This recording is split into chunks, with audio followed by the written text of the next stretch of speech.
Selamat pagi, selamat siang, selamat sore, dan selamat malam Pak Puji, kapanpun Anda menonton rekaman ini. Kami dari kelompok 6 akan membahas tentang gereja dan perang. Anggota kami adalah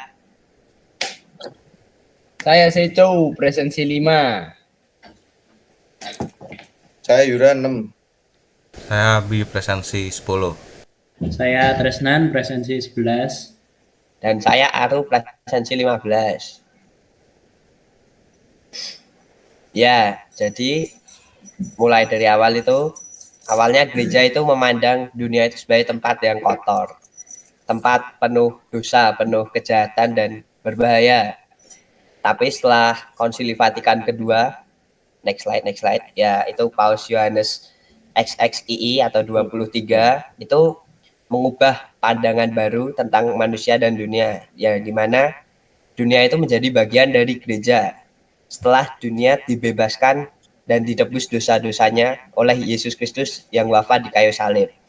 Maka dari itu, gereja itu juga harusnya mulai dari dulu itu udah turut ambil peran dalam menghadapi permasalahan-permasalahan di dunia, salah satunya perang. Ya, gereja itu harusnya hadir di dunia, bukan malah menghindar.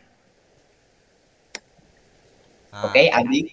Ini latar belakangnya seperti yang sudah pernah dipaparkan oleh Pak Puji sebelumnya. Sejak awal itu misi Yesus Kristus itu hadir di dunia ini adalah untuk membawa damai atau membawa kegembiraan bagi orang-orang yang sedang mengalami kesusahan. Itu ada di dalam Lukas bab 4 ayat 18 sampai 19. Nah, dalam Konsili Vatikan kedua itu ajaran terkait wahyu Allah itu ada di dalam dokumen Dei Verbum. Misi tersebut bertujuan untuk membawakan damai bagi dunia ini. Nah, membawa damai kan misi Tuhan. Tapi seringkali manusia itu menjadi penghambat misi damai ini. Jadi menjadi sehingga tidak selaras dengan ajaran Tuhan. Nah, perang itu kan tidak sesuai dengan ajaran Kristus. Nah, ajaran Kristus itu adalah seperti yang tadi kami paparkan sebelumnya, yaitu merupakan membawa sukacita bagi orang-orang yang mengalami kesusahan. Tapi ketika manusia menghambat dan sehingga tidak selaras dengan ajaran Tuhan ini, manusia akhirnya ya terjadi perang karena tidak berjalan misi kedamaian tersebut. Dan ketika terjadi perang ini bukan hanya tidak sesuai, tapi malah berkebalikan 180 derajat daripada misi Kristus di dunia ini. Nah, seperti itu.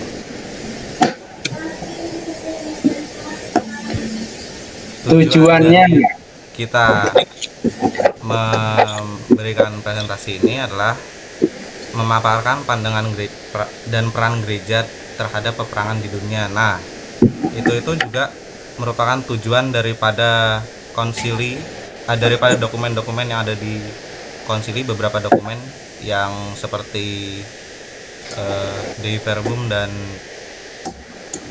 Gaudium et Spes dan kawan-kawan itu. Ya, jadi seperti yang sudah dijelaskan Nabi, perang merupakan salah satu bentuk konflik dari dunia ini. Nah, definisi dari perang sendiri merupakan pertempuran besar bersenjata antara dua pasukan atau lebih tentara, laskar, pemberontak, dan sebagainya. Nah, jika mengacu pada konteks kehidupan duniawi, gereja ini menyadari bahwa dalam kondisi tertentu perang tidak dapat dihindari atau perang selalu saja terjadi, terutama ketika menyangkut perlindungan terhadap kehidupan dan juga keadilan. Nah, perang yang dikehendaki oleh gereja yang berdasarkan oleh beberapa proses yang sudah terjadi itu merupakan justice war theory atau perang adil. Nah, perang adil ini merupakan perang yang dibenarkan untuk mempertahankan keadilan dan untuk menegakkan kebenaran. Dalam justice war theory ini, ini memberikan kerangka moral dalam menilai apakah suatu perang itu dapat dibenarkan atau tidak. Nah, kemudian justice war theory ini juga didasari oleh pemikiran Santo Thomas Aquinas yang kemudian dia tuliskan refleksinya dan pemikirannya dalam Summa Theologiae seperti yang sudah tertulis dalam presentasi ini. Nah, kemudian Santo Thomas Aquinas itu meneruskan pemikirannya mengenai kriteria berjalannya perang adil. Nah, yang pertama itu merupakan perang sebagai pilihan terakhir. Nah, perang ini hanya boleh dilakukan setelah seluruh upaya perdamaian gagal. Dan kemudian perang harus dijalankan setelah semua solusi damai ini tidak membuahkan hasil. Dan yang kedua itu merupakan perang yang diumumkan oleh otoritas yang sah, atau perang ini tidak boleh diutus oleh individu atau kelompok tertentu. Nah, perang harus diutus oleh pemerintah yang sah sebagai representasi rakyat, seperti yang sudah dituliskan dalam Roma 13 ayat 4, yaitu pemerintah yang berwenang untuk menegakkan keadilan dan membalas kejahatan. Nah, kemudian yang ketiga, perang yang memiliki alasan untuk keadilan dan masuk akal. Nah, jadi perang itu harus dilakukan dengan tujuan yang benar, seperti membela diri atau menegakkan keadilan. Perang juga tidak boleh didasarkan oleh kepentingan politik, ekspansi wilayah, dan juga dendam. Nah, perang juga harus memiliki dasar moral yang objektif. Artinya perang ini melihat seberapa bentuk penerapan moral di sebuah negara ataupun secara menyeluruh. Dan yang kemudian poin keempat adalah perang memiliki peluang keberhasilan yang masuk akal. Artinya perang ini harus menghasilkan dan tidak boleh dilakukan jika kemungkinan menangnya sangat kecil. Kemudian lanjut, poin kelima, perang yang memiliki niat yang benar. Jadi tujuan utama perang itu haruslah menciptakan perdamaian dan menegakkan keadilan, seperti yang akan saya jelaskan nanti. Kemudian perang tidak boleh didasarkan pada ambisi kekuasaan dan kepentingan pribadi, seperti yang sudah saya sampaikan tadi.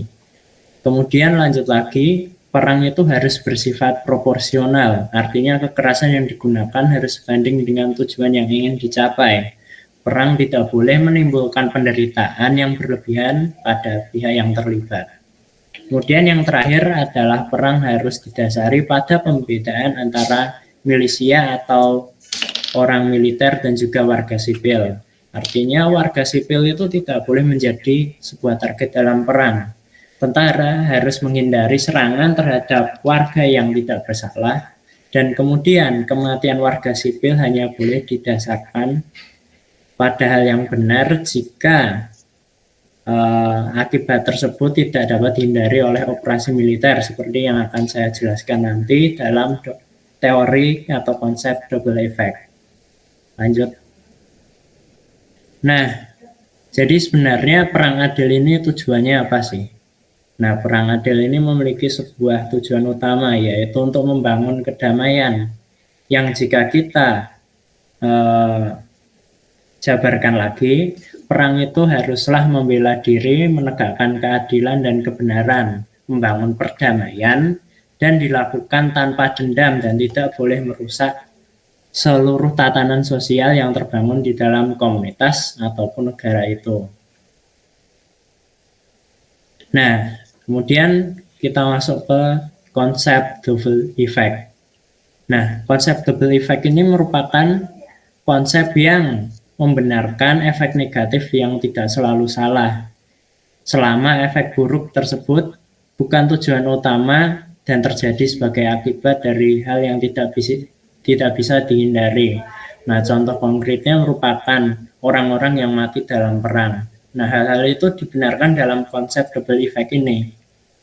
Nah, tetapi gereja itu melihat bahwa hal ini itu merupakan keadilan yang tidak mungkin dicapai. Karena dalam perang itu tidak dapat menghasilkan keadilan.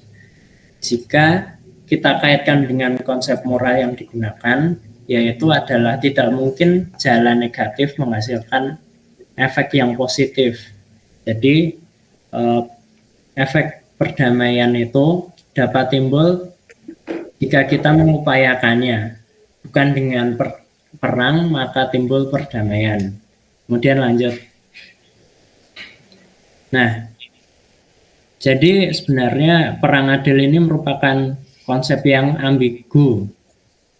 Gereja ini sebenarnya ingin menerima perang adil atau mengutuk perang adil.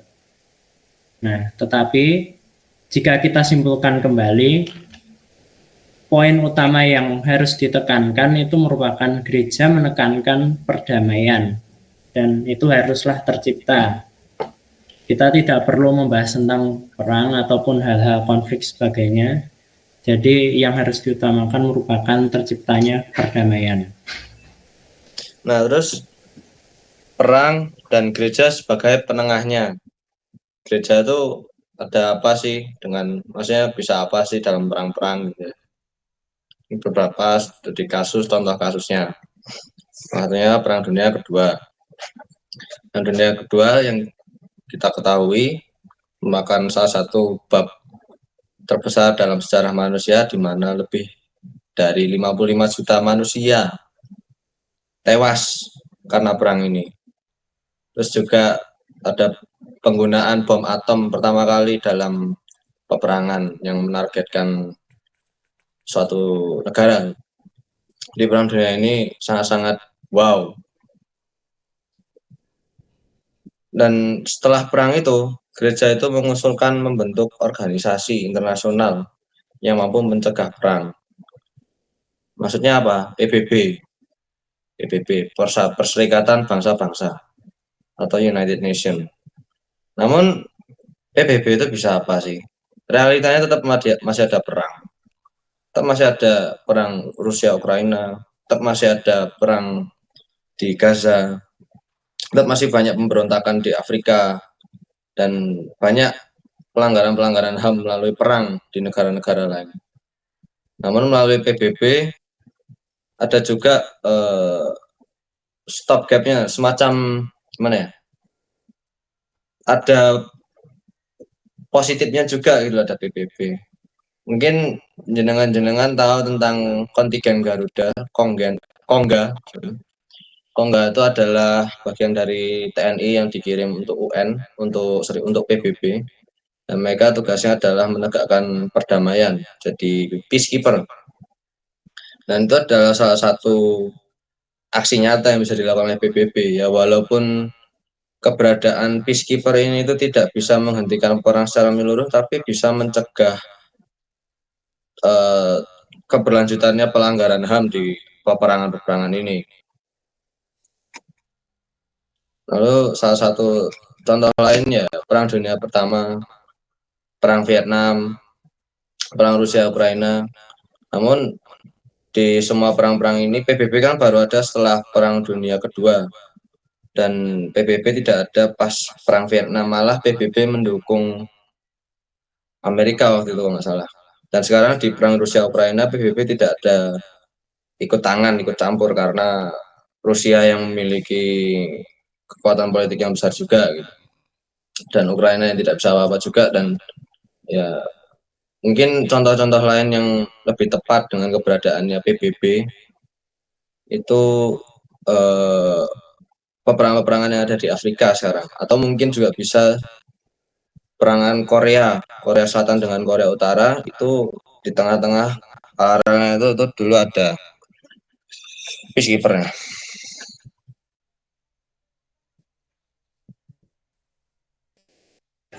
Kemudian jika kita melihat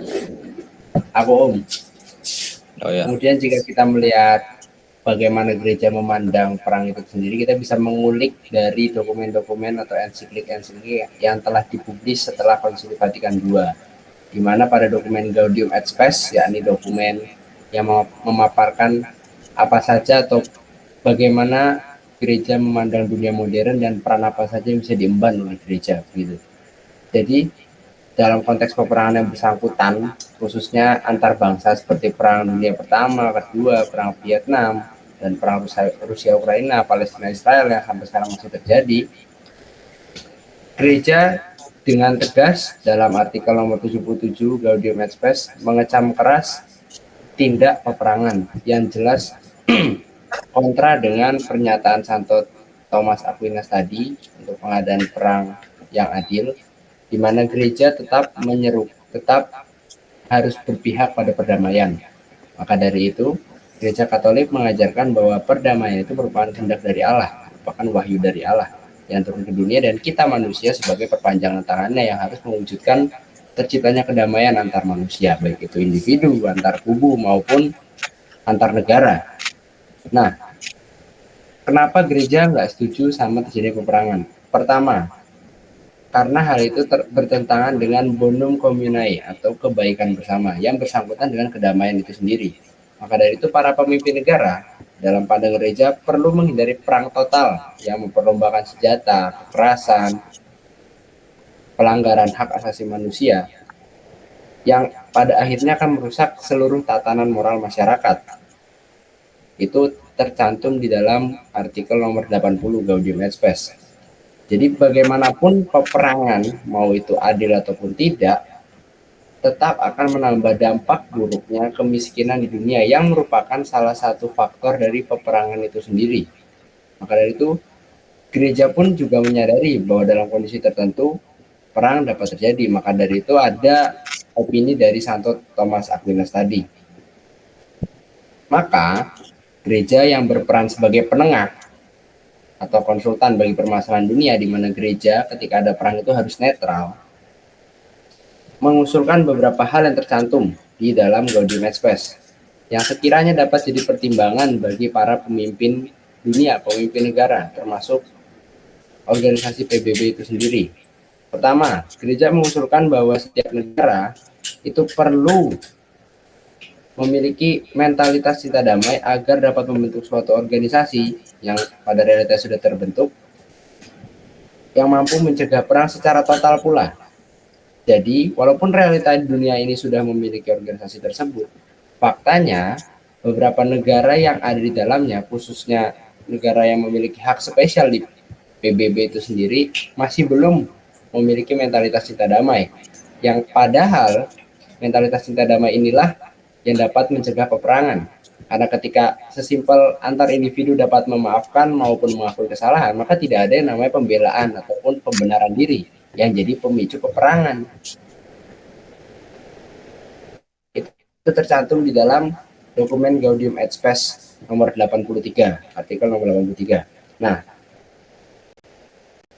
gereja juga berpendapat bahwa salah satu faktor peperangan itu sendiri dapat muncul, yakni ekonomi, itu harus segera dihilangkan atau bisa dibilang disamaratakan ekonomi setiap negara. Walaupun terdengar seperti komunis, tapi nyatanya gereja mendukung hal tersebut.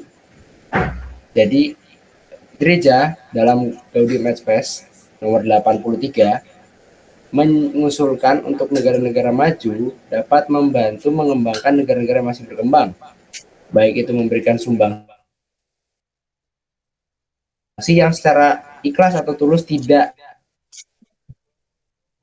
ada iming-iming atau bumbu-bumbu kepentingan politik atau, tapi nyatanya di lapangan bahkan sesimpel pemimpin negara berkembang saja belum bisa mewujudkan kesejahteraannya sendiri, apalagi kalau ada bantuan dari negara maju. Sebagai contoh, ketika ada seorang pemimpin yang lebih mementingkan isi perut daripada isi kepala rakyatnya, yang padahal hal tersebut bisa terus berkontribusi dalam inovasi dan mampu memajukan negaranya itu sendiri. Maka gereja dalam hal ini tidak bisa berperan secara langsung karena terlalu konservatif. Mereka yang berpikir harus selalu netral, tidak boleh ikut campur tangan seperti yang sudah dikatakan oleh Yura tadi, sehingga mereka hanya bisa memberikan usul. Seperti pada gambar kedua, di mana Pope Francis sangat senang ketika usulannya terkait perdamaian didengar oleh dunia.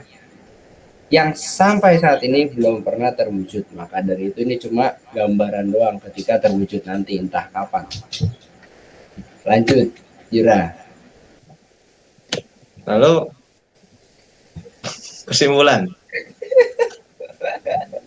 Maka kesimpulannya apa, Pak Busi dan teman-teman? Bahwa sebenarnya gereja itu tidak memiliki power yang menyeluruh untuk memberhentikan perang secara keseluruhan, untuk menegakkan kedamaian yang diajarkan oleh Yesus Kristus. Sebenarnya itu inti poinnya. Memang baik, gereja ingin kedamaian, seperti kita semua ingin kedamaian. Dan memang itu ajaran oleh Yesus Kristus untuk berdamai saja gitu. Cuman untuk menegakkan kedamaian itu gereja tidak punya power.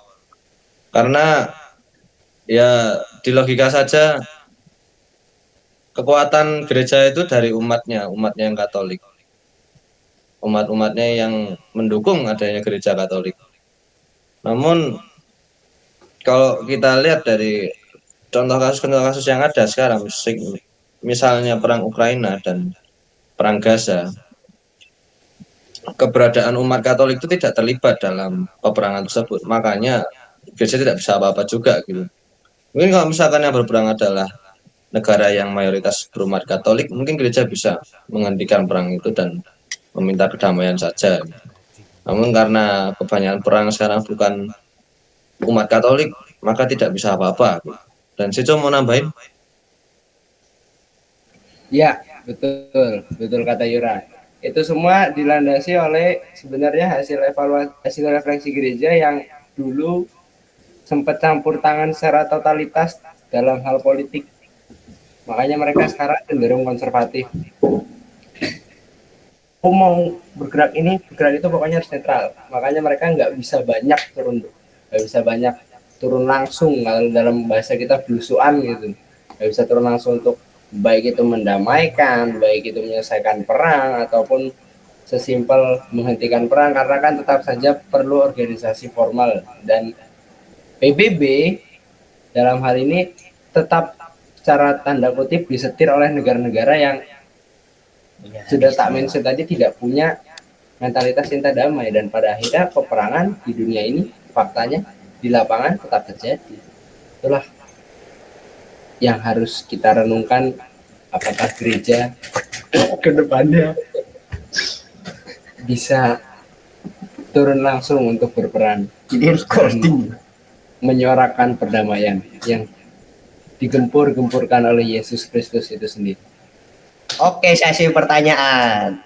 Oke. Lanjut pertanyaan. Jadi Siapa ini penanyanya? sudah ada Saya Izra presensi 11 Berdiri. 19. Saya Izra presensi 19 kelas 11.5. Di sini saya mau bertanya untuk teman-teman ini, saya ambil dari perang Palestina lah.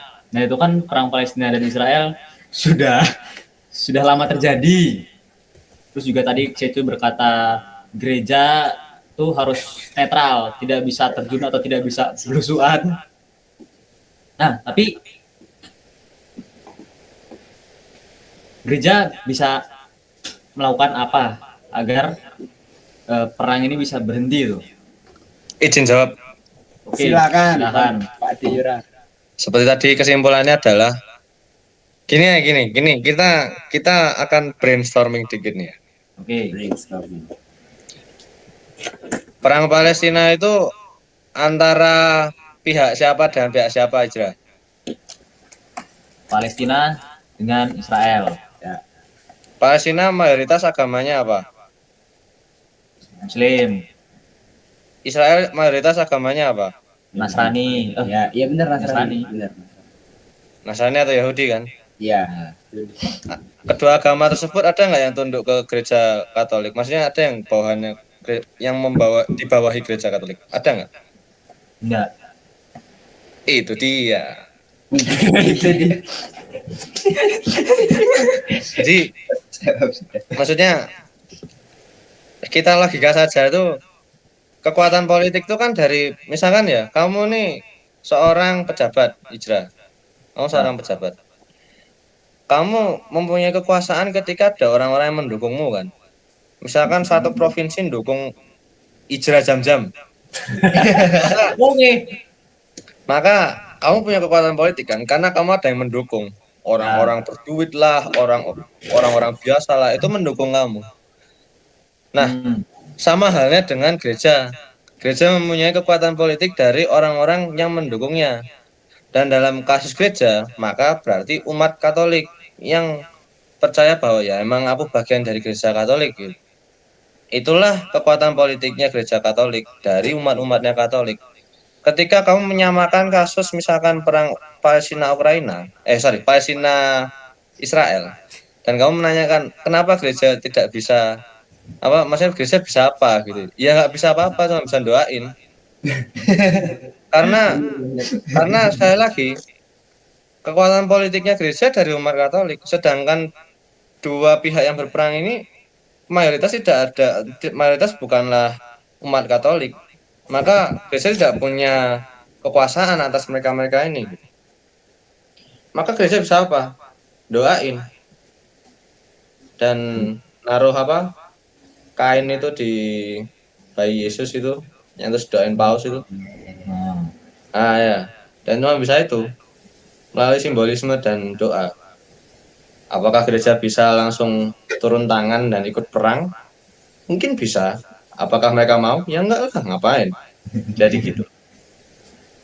Oke, terima kasih Om Yura. Betul. Amin. Om Yudi, terima kasih. Lanjut, silakan. pertanyaan kedua. Ayo pertanyaan kedua. Ayo sini Gwen. Rekomendasi pertanyaan. Maju Gwen. Berarti kelas 11. Perkenalan. Oke, jadi perkenalkan, nama saya Gwen dari kelas 10-2. Presensi Presensi 03. kelas 3. Monggo. Apa ya pertanyaan? Menurut kelompok. Oke, menurut kelompok berarti semuanya menjawab. Ayo kameranya mana ini? Jadi menurut kelompok bagaimana pandangan gereja saat di zaman perang salib? Pandangan gereja di saat zaman perang salib.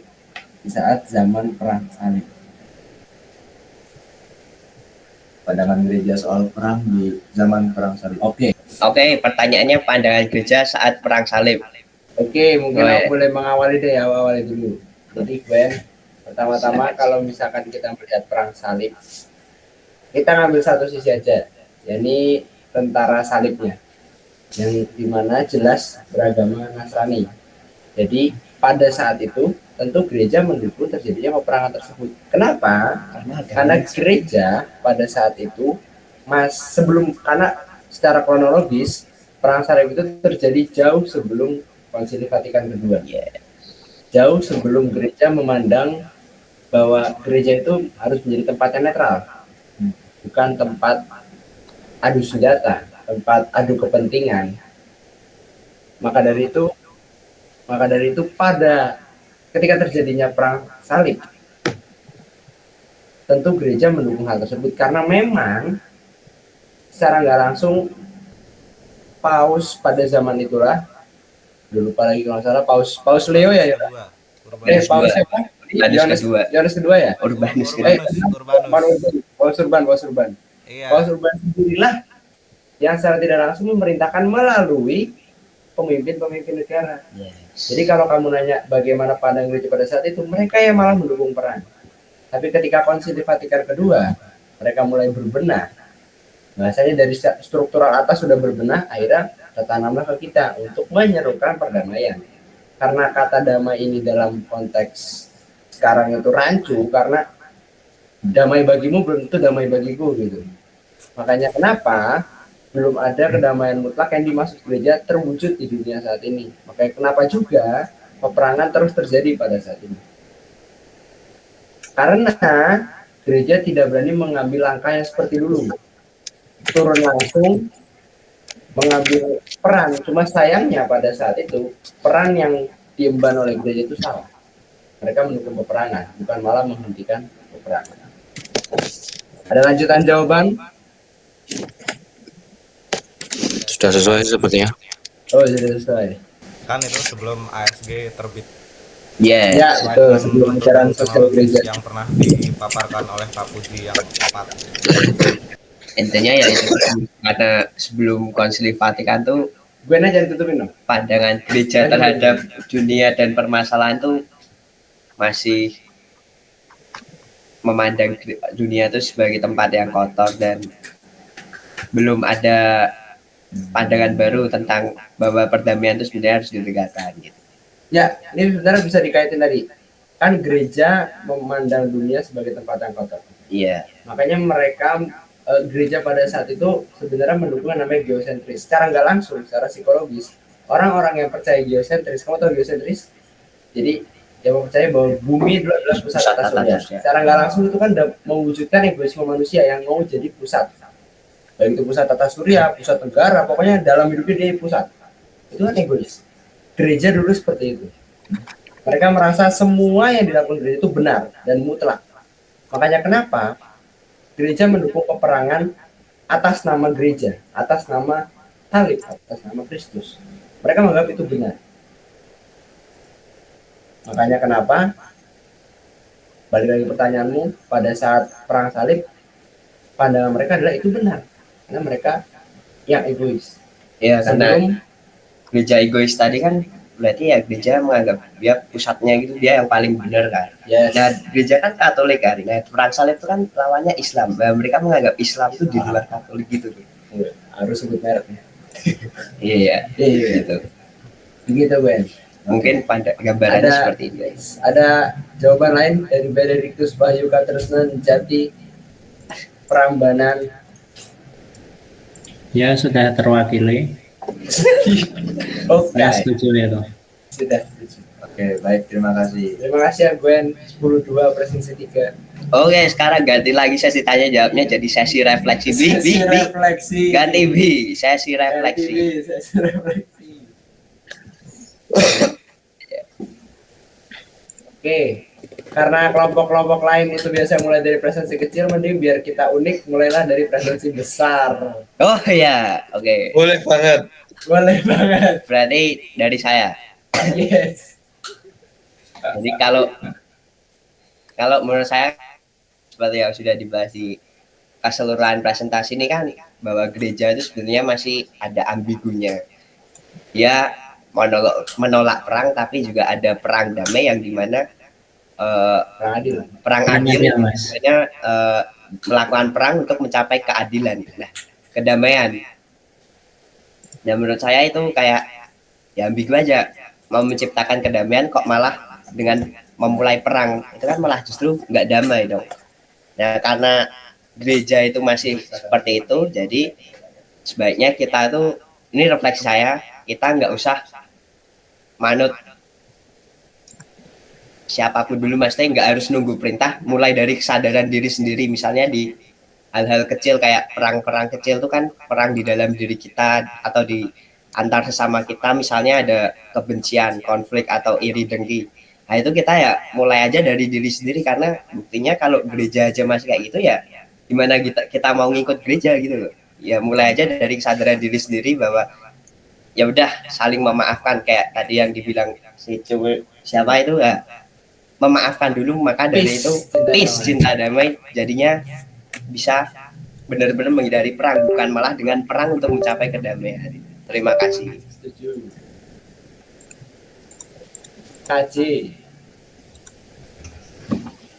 Ya, kalau dari saya seperti yang sudah disampaikan dalam keseluruhan presentasi ini, ya gereja ini mengalami banyak lika-liku dan juga progres dalam hal memandang perang sebagai bentuk mewujudkan kedamaian. Nah, bagi saya, jadi perang ini itu bukan sebuah jawaban. Seperti yang sudah saya jelaskan sendiri tadi, sebenarnya perang adil. Nah, gereja ini perlu untuk selalu menekankan pada upaya perdamaian, karena jika dari awal sudah damai, pastilah nggak mungkin timbul hal-hal seperti perang. Meskipun dalam kenyataan, dalam kehidupan aslinya itu juga perang masih berlanjut, tetapi sebenarnya hal yang perlu ditekankan merupakan gereja itu haruslah berusaha untuk menciptakan kedamaian dalam halnya memandang dunia itu sebagai bagian dari gereja juga gitu. Nah itu juga apa ya, juga berlaku dalam diri saya sebagai bagian dari gereja juga. Dalam tugas ini saya juga lebih sadar bahwa misalnya rasa perdamaian itu perlu untuk selalu ditunjukkan agar tidak timbul hal-hal atau konflik yang timbul. Sebagai bentuk nanti mungkin saja bisa terjadi hal-hal yang lebih besar sehingga pada akhirnya muncul perang gitu, tapi juga nggak mungkin sih. Ya gitu aja sih. Jadi mulai melakukan hal baik, mewujudkan perdamaian sebagai bentuk cinta kasih Tuhan dalam dunia. Lanjut Profesor Abi. Setelah mendalami tentang perang dan pandangan gereja, lalu juga dengan mengingat arti dari perang yang tadi dijelaskan oleh Tresnan, yang berarti pertempuran besar bersenjata antara dua pasukan atau lebih. Menurut saya perang itu seharusnya bukan hanya tentang pertempuran besar saja, namun juga pertempuran kecilnya juga, dan kita harus menghindari pertempuran besar maupun pertempuran yang kecil. Nah, dan saya berkomitmen untuk tidak mengikuti pertempuran kecil seperti konflik-konflik kecil dengan orang lain.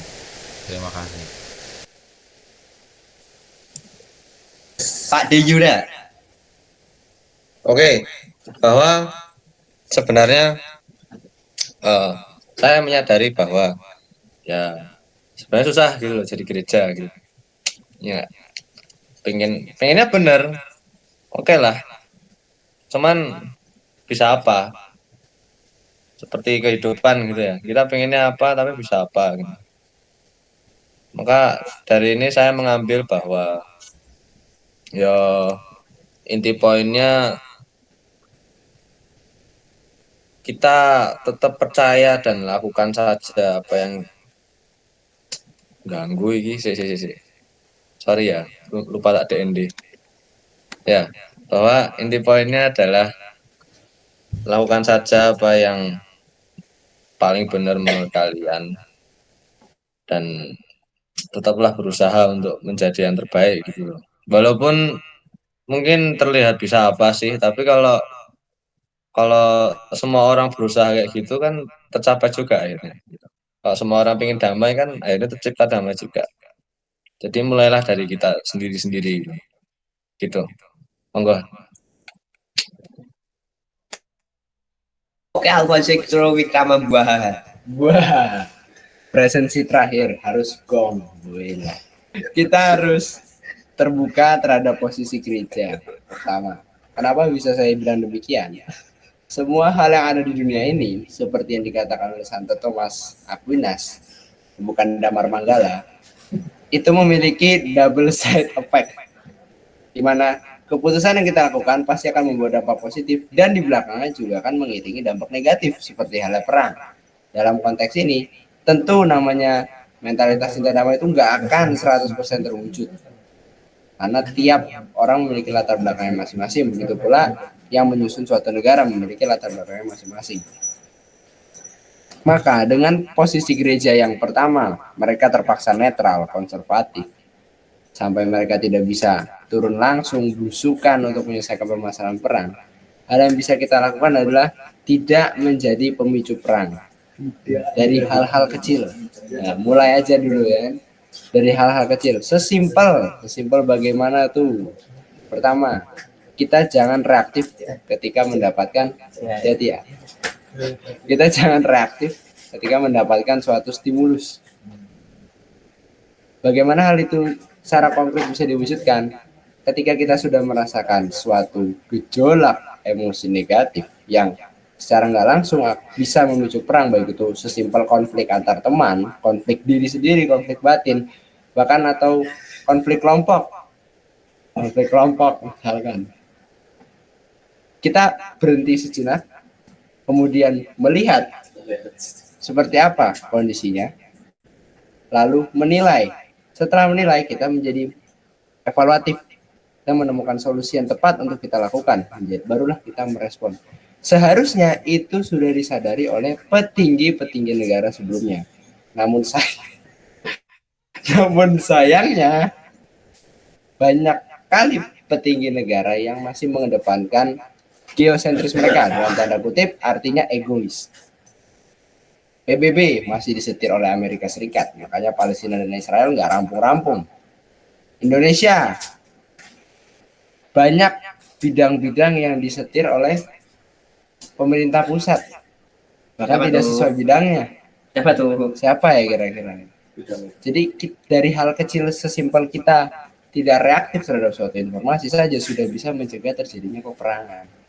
Itu adalah refleksi saya, Presensi 5, dan jika dirangkum kita semua, sebenarnya jika untuk mencegah perang itu bisa terjadi, harus dimulai dari individu dulu, baru lama-lama ke atas.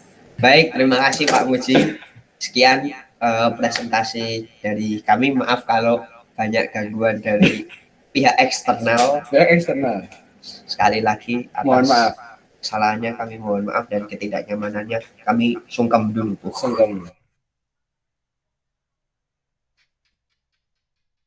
Terima kasih banyak.